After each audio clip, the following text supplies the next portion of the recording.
Hello and welcome to Villa View. I'm Paul Bradley. I'm joined on the phone now by Aston Villa correspondent Matt Kendrick. Hi, Matt.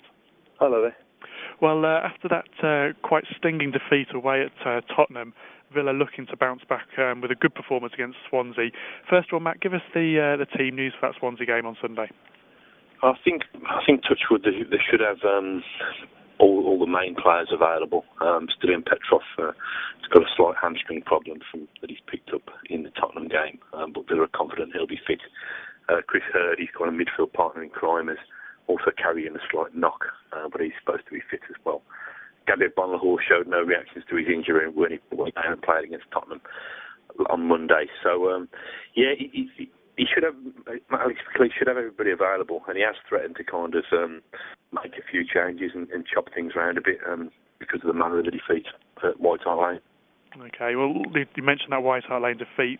Give us your verdict on it, because there's a lot of quite angry and disappointed Villa fans on the Mail website asking about it and kind of putting their views forward. What was your verdict on the game? I think the main thing was it just showed the difference between the clubs now.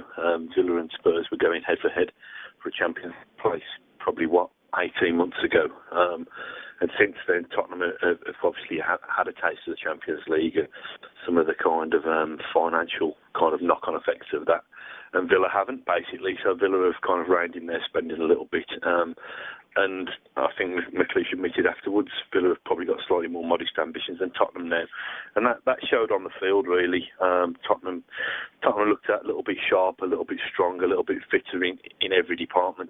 And Villa just couldn't live with them, really. I think the manager's tactical change has drawn a bit of criticism. Playing Alan Hutton as a right midfielder, stroke right wing, and bringing Carlos Quayer in at right back. I can understand his thinking.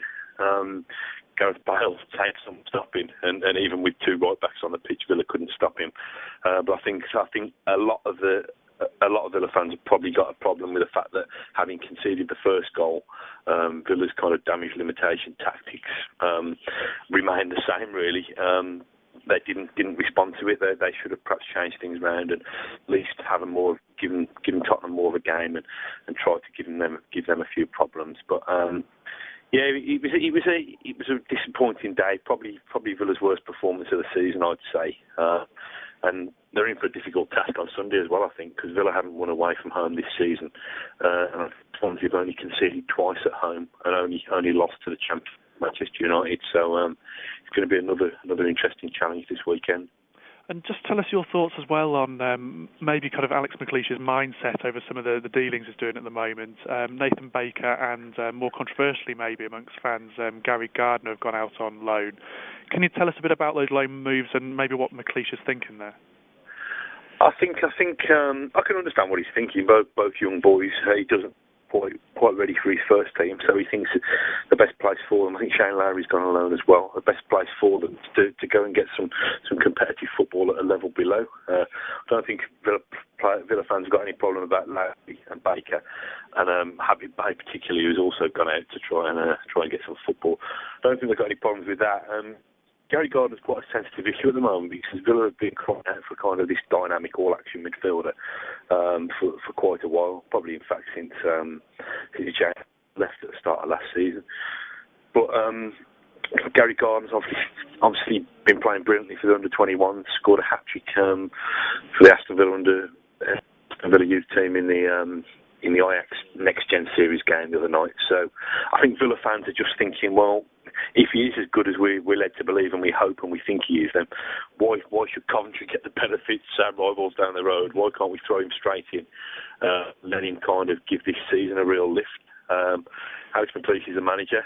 He's paid to make these decisions, and he seems to think that a month at Coventry playing for a cause won't do Gary Gardner any harm. I suppose he's damned if he does and he's damned if he doesn't. If Gardner goes there and plays exceptionally well, people say, well, why is he not doing that in our first team? And if he goes there and doesn't play very well, people say, oh, you've ruined him now, look, sending him down there. So we'll have to see in a month's time to see what benefits Villa and Gardner get out of it. Well, I'm sure all Villa fans will be hoping that Gardner will come back with some great experience under his belt and will bring that into the first team in January. Matt, thanks for your insights again today, and thanks everyone for listening. We'll be back again next week with more Villa View.